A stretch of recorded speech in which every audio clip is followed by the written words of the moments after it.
Bem-vindos, pessoal, a mais uma aula de ótica geométrica. Eu sou o professor Rodrigo. E agora a gente vai continuar nossa aula anterior falando sobre a velocidade da luz. A velocidade da luz no vácuo, comumente denotada pela letra C, é uma constante física, universal e importante em muitas áreas dessa ciência. O valor da velocidade da luz é de aproximadamente 299.792.458 metros por segundo. No entanto, para ficar mais fácil, a gente arredonda esse valor para 3 vezes 10 elevado a 8 metros por segundo ou 3 vezes 10 elevado a 5 quilômetros por segundo. Com toda essa velocidade, a cada segundo, a luz consegue dar aproximadamente 7,5 voltas em torno do planeta Terra, na região do Equador. Será que a luz consegue ser mais rápida que o Superman no filme de 1978? Aproveitando-se dessa constante da física, a gente pode empregar ela para mensurar o ano-luz. O ano-luz, ao contrário do que muitas pessoas pensam, não é uma medida de tempo, mas sim uma medida de distância. Então, o ano-luz ele vai nos dizer qual é a distância que a luz percorre em um ano. Para a gente calcular o ano-luz, que é uma medida utilizada na astronomia, a gente vai substituir o nosso V pelo C e utilizar aquela forma convencional para o cálculo da velocidade. A velocidade vai ser igual a ΔS sobre ΔT. Como nesse caso aqui a gente já sabe o valor da velocidade, que vai ser uma constante, vai ser a velocidade da luz no vácuo, basta a gente isolar aqui o ΔS, que a gente vai obter a nossa distância, que seria a distância que a luz vai percorrer em um ano. Para tanto, a gente vai fazer da seguinte forma. Então, para a gente calcular a distância de um ano-luz, a gente vai substituir o V pelo C. Então, a nossa fórmula vai ficar a seguinte. C é igual ao ΔS sobre o ΔT. Como eu quero descobrir a distância, então vou ter que isolar o ΔS.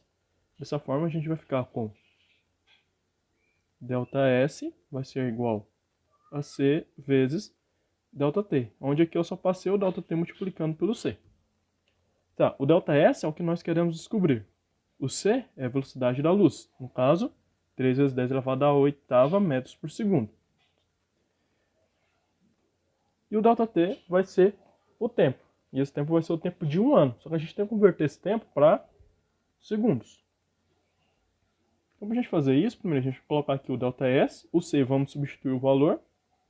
3 vezes 10 oitava metros por segundo, vezes. Convertendo ΔT para segundos, a gente vai fazer da seguinte forma. Um ano tem 365 dias. Um dia tem 24 horas, então vou multiplicar por 24. Mas eu sei que uma hora tem 60 minutos, por isso eu multiplico aqui por 60. E eu sei que um minuto tem 60 segundos, multiplicando por 60 novamente. Com isso, a gente vai chegar no resultado que, conservando aqui a velocidade, um ano em segundos vai ser aproximadamente 3,16 vezes 10 elevado a 8 elevado a 7. Quando eu fizer essa multiplicação aqui, o nosso ΔS vai ser igual a aproximadamente 9,5 vezes 10 a 15 metros. Para transformar isso aqui em quilômetros, vou dividir por 1000, toda a equação aqui em cima. A gente tem que o ΔS vai ser igual a aproximadamente 9,5 vezes 10 a 12 quilômetros. Ou seja, em um ano a luz percorre 9,5 vezes 10 elevado a 15 metros, ou 9,5 vezes 10 elevado a 12 quilômetros. O princípio de propagação retilínea da luz. Um dos principais princípios da ótica geométrica é o princípio de propagação retilínea da luz. Esse princípio afirma que em meios homogêneos, ou seja, em meios em que são apresentadas as mesmas características em todos os elementos de volume, a luz se propaga em linha reta. Sempre que for dito que a luz se propaga em um meio homogêneo, devemos assumir que a trajetória descrita pela luz é uma linha reta. Dessa forma, uma definição que a gente tem é: em meios homogêneos e transparentes, a luz se propaga em linha reta. Por que transparentes? Porque a gente sabe que em meios opacos a luz não se propaga. Falando agora um pouco sobre sombra e penumbra, quando temos uma fonte de luz em um ambiente, como a sala, por exemplo, e esse ambiente tem alguns objetos, a gente sabe que dificilmente essa fonte de luz vai iluminar todas as regiões desse ambiente. Sabemos ainda que, inevitavelmente, algumas regiões podem ficar carentes de raios de luz provenientes dessa fonte. Essa carência pode ser total ou parcial. Quando a carência da fonte de luz é total, a gente diz que essa região onde não se tem raios de luz, essa região é uma região chamada de sombra. Então a definição é: sombra é uma região em que não se recebe luz, você não tem incidência de raios de luz. No entanto, quando essa carência de luz é uma carência parcial, o nome recebido por essa região é de penumbra. Então a definição é que penumbra é uma região parcialmente iluminada. Já sombra é uma região onde você não recebe luz. Considere agora uma fonte de luz F, um objeto opaco A e o anteparo B. Esse sistema está montado em um meio homogêneo.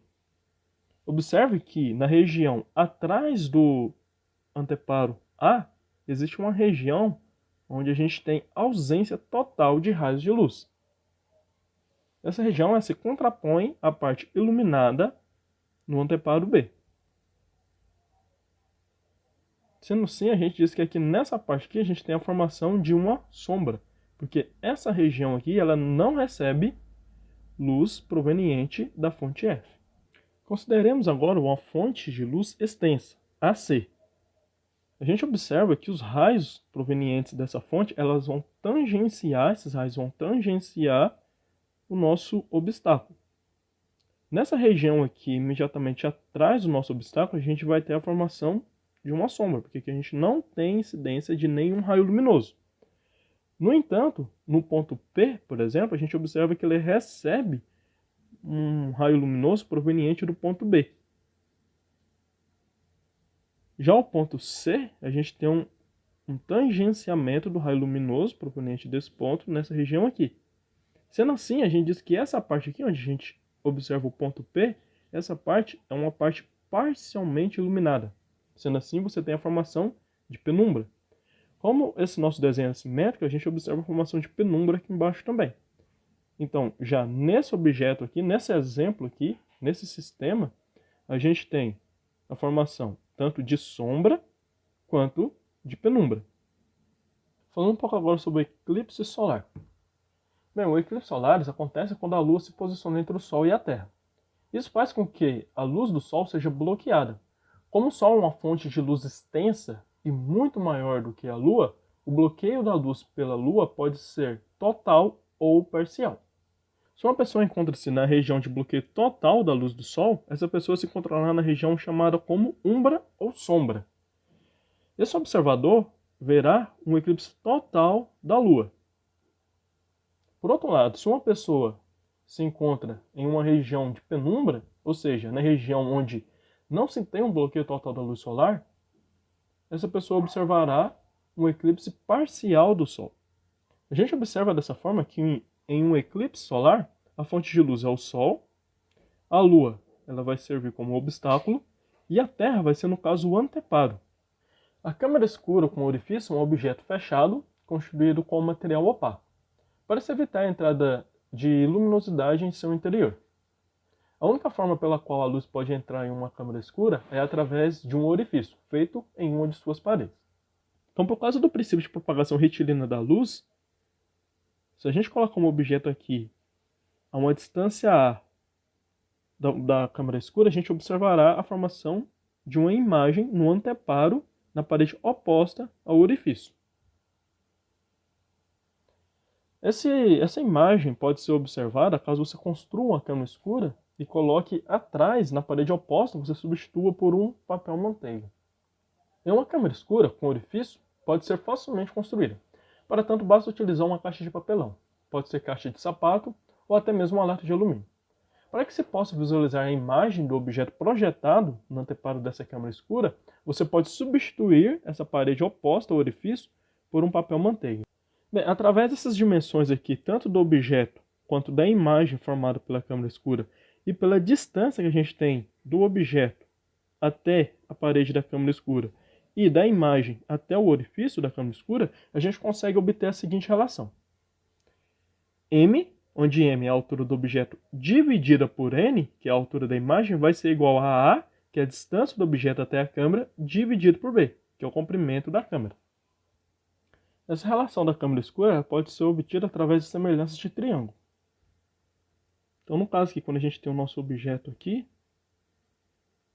e aqui a gente tem o nosso orifício, a gente sabe que a gente vai ter os raios de luz se propagando dessa forma. E aqui a gente vai ter o nosso objeto, nossa imagem. Se eu dividir esses triângulos aqui bem no meio,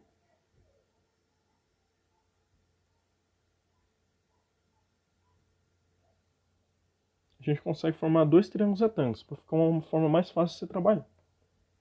Aqui a gente vai ter um ângulo θ1 e aqui a gente vai ter um ângulo θ2. Eu vou chamar só essa metade dessa distância aqui de A e esse comprimento aqui de B. Vou chamar isso daqui de C e essa parte aqui de D.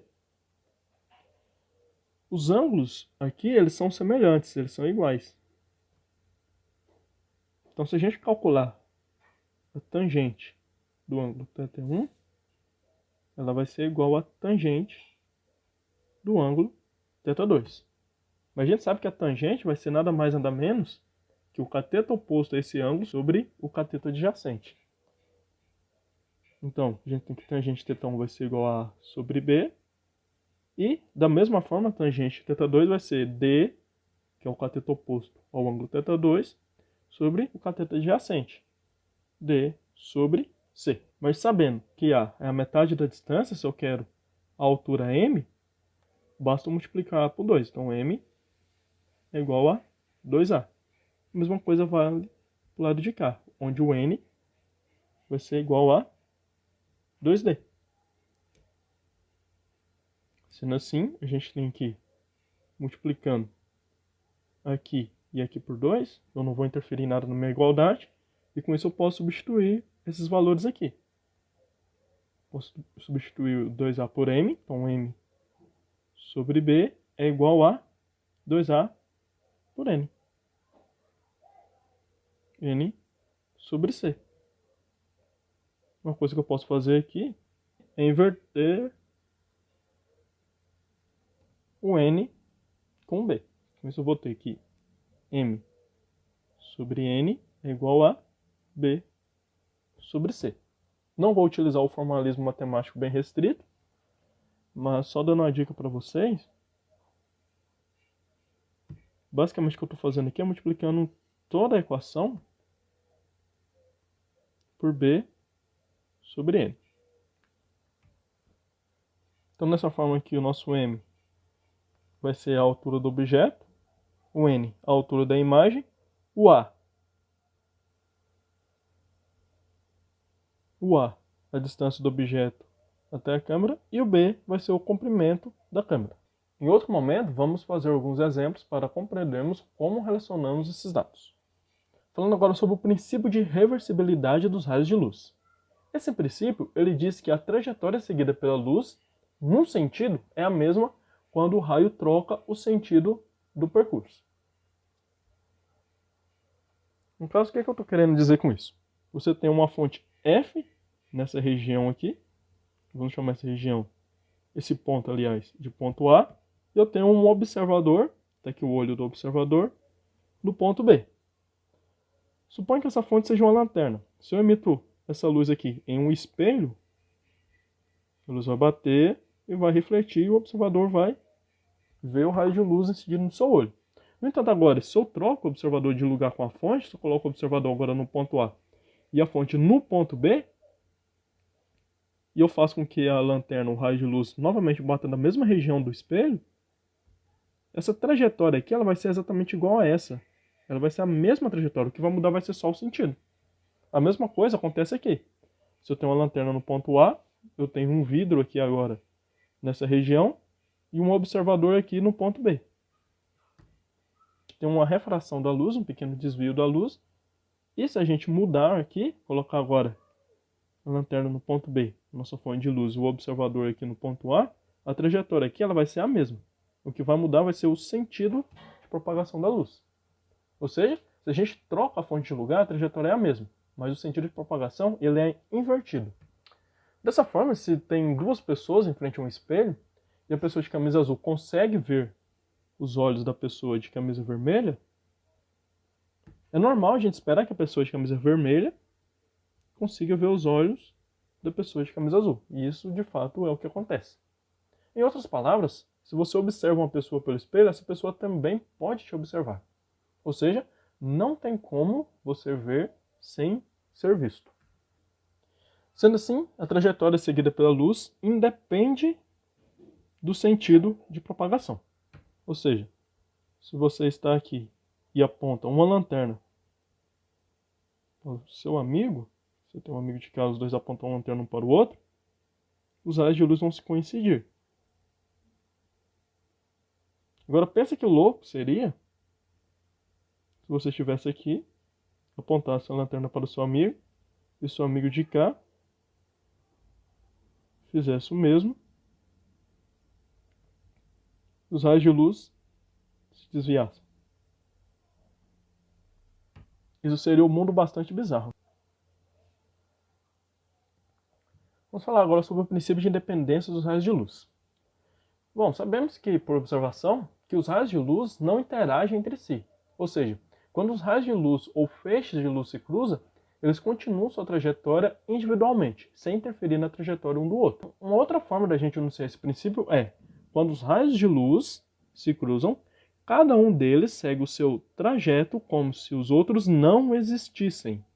Eles ignoram os outros raios de luz. Ou seja, se você tem um objeto, uma fonte, FB, e aqui você tem outra fonte, FA, e essas pontas estão emitindo raios de luz, esses raios de luz se cruzam no ponto C, eles vão seguir essa trajetória, iluminar o ponto B e o ponto A, como se nada tivesse acontecido aqui. Os raios de luz eles não vão interferir um na trajetória do outro. Ok? É por essas e outras que, infelizmente, a gente não tem sabres de luz. Então é isso, pessoal. Na próxima aula vamos fazer alguns exemplos relacionados com essa aula. Até mais!